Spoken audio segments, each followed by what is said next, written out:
What just doesn't make sense about the Harry Potter universe? That none of the kids in Harry's first year knew about the sorting hat. Literally not one. Not even Malfoy. Not even Ron with his 5 brothers going before him as well as his parents. Yet in the end of the last book, Harry is openly discussing the event with his son. Ron is scared shitless about having to fight a troll or some shit, yet he has a ton of siblings, not to mention his parents, who went to Hogwarts before him. You'd think the topic would come up at least once, but even Molly apparently was like, nah, he'll figure it out. He's the youngest brother, his siblings could all gang up and troll him. Malfoy would for sure know though. At Slug and Slug Club meetings, Hermione brings up her father being a dentist, which gets confused stares from the students and Slughorn. Yet, in the Chamber of Secrets a clock in the Wheel Eye house can be seen, each hand with a family member's face, and many indications of where they might be at any given moment. One of those places is dentist. Easy answer, dentists are for poor people. The way wizards just didn't wear robes in the movies. Edit, I get why, after reading some of the comments, but I read the books first, and was so disappointed as a child. It's the same reason Peter Jackson cut Tom Bombadil from the LOTR movies. Some things work well in books, but don't adapt to film. The Malfoys, purebloods who want nothing to do with the Muggle world and Muggleborns, are depicted wearing Muggle clothing in the films. Draco walks around in his black suit outfit for much of the later films, yet his family is supposed to hate everything Muggle. That's one of the things that really bothered me in the movies. I can't recall all the descriptions in the books, but I'm pretty sure wizards always wore robes except for when going incognito under Muggles, and then they'd usually wear Muggle clothing really badly. One of the directors said the robes made the kids look too formal, so he got rid of them. He wanted to make them look more like normal kids. I can only assume the director was going for a certain vision, and didn't care senior sticking to canon regarding clothes. They are able to literally grow bones back from nothing but can't fix Harry's eyesight, so he doesn't need glasses.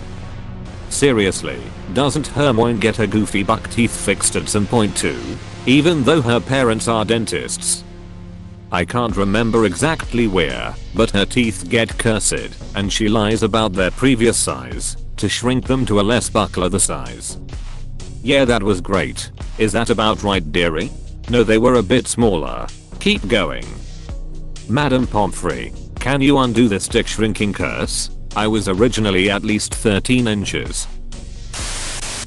I know I'm late to the thread, but I've never understood something about the Triwizard Tournament. For the spectators, 2 of the 3 tasks must be super boring. Here, watch these people jump in a lake. Now wait. Now, watch these people disappear into a hedge maze. Now wait. Sounds like fun to me. You don't even need judges for the last 2. Have a house elf carry a stopwatch for the lake task, and whoever gets the port key in the 3rd task wins.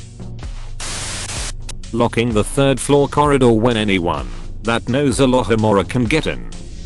Law student here adds criminal intent to the act of proceeding into the corridor, and it's secured fluffy against potential attractive nuisance liability issues. I'm sure the resident Hogwarts lawyer advised it. They don't listen to any Muggle music. Some of them grew up with Muggles, so they should be into it. Same goes for TV shows. Well, there was Dean Thomas and his weirdly immobile poster of West Ham. Sirius Black also had posters of bikini girls in his room at 12 Grimmauld Place, and Harry noticed that they were stationary unlike wizarding pictures. Also, Accio being a 4th year spell. You can tell that this is only because JKR didn't think of it till Go F, because this incredibly simple yet useful spell appears exactly 0 times in previous books. Or just the way magic is introduced into new books as a device to advance the plot, then promptly forgotten about. Also, these plot devices will never be considered for any use other than to advance the plot, no matter how logical and basic. You'll keep this shit up, and Rowling gonna be hitting Pottermore and Twitter with some serious retconning. Calling it now, Rowling was looking for more plot holes and flaws to fix, so she paid a random Reddit user to ask this question, and we're giving it to her. Mayo.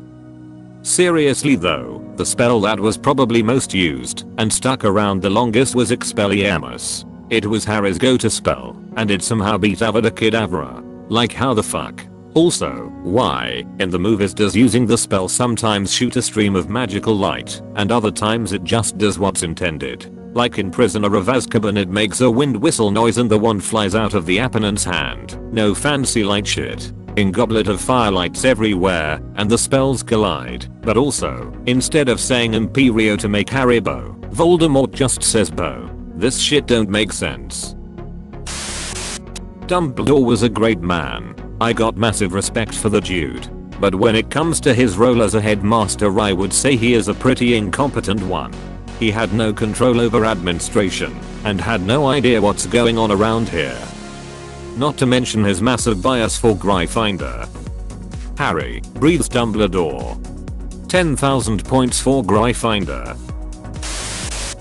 That Hogwarts was supposedly one of the safest places in the world. And supposedly only for the best of the best. I can assure you, if my kid is at Eton or Phillips Exeter, and there's the ghost of Wizard Hitler living in the back of a teacher's head one year, and then kids being petrified, and a possessed girl finding a snake dungeon in the girls' bathroom the next, and then a supposed murderer hanging around campus the next year, I'm going to have to evaluate whether or not my kid stays at that school. Maybe your kid will never tell you about all of that, because he's enjoying the magic weed and crazy orgies way too much for you to take him out of what seems to be the wizarding equivalent of Mr. Bones' Wild Ride. Kids from across the UK have to get point to London to get on the Hogwarts Express which takes them up to Scotland. Surely a kid from Scotland or even Manchester doesn't have to spend hours getting down to London to then go back up to Scotland. They actually do. The only exception might be someone who is from Hogsmeade, but all other students were to attend Hogwarts by taking the train or not at all. The minister who put it in place was Ottoline Gamble, and I'm somewhat ashamed I know that by memory. Got him, Hermione. Where do the pureblood kids go before Hogwarts/secondary school? Do they have a wizarding primary school? Are they homeschooled? They don't go to muggle schools because they know jack shit about the muggle world. I need a NSWERS. I always assumed they were just homeschooled. They probably learn basic life skills from their parents and read about magical books. I guess that makes the most sense, yeah. Also, not all pureblood kids will know their magic. Say their parents keep it a secret until they surprise them with the news on their 11th birthday. If a kid didn't know about the wizarding world they would essentially be a muggle.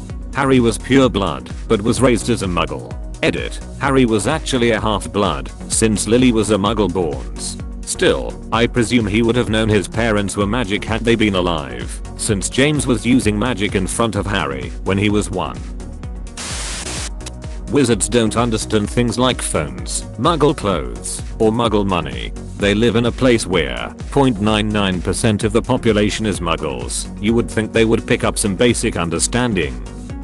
They seem to have really isolated themselves off from the muggle world in general, but I did always wonder if there were muggle-born kids that just chose to re-enter life in the muggle world, but as witches and wizards in their private life.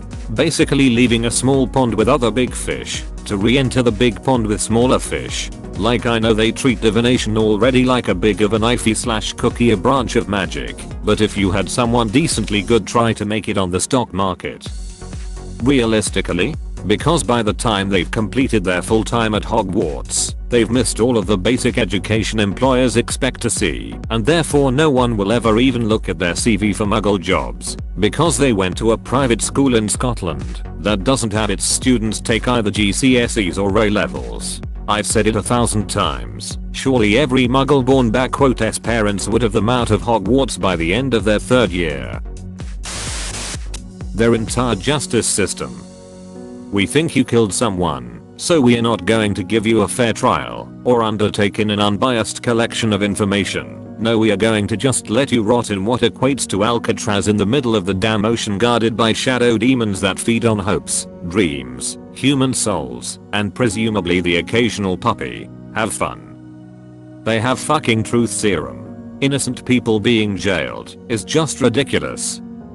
Yeah. But getting the supplies and making the serum's probably a hassle, and knowing that world not doing it exactly right means their head will sprout wings and fly away. Best just chuck him at the soul stealers and call it a day. /s. I don't understand why Dumbledore tolerated the way the Dursleys treated Harry so poorly. Even if he didn't want Harry to know that he was a Wizard World rock star, he might have had Hagrid drop by one day when Harry wasn't around to have a word with Vernon. Excuse me Vernon, is it alright if I pull you aside for a quick chat? Vernon Dursley and the unexpected ass kicking. Don't forget to like and subscribe for more videos.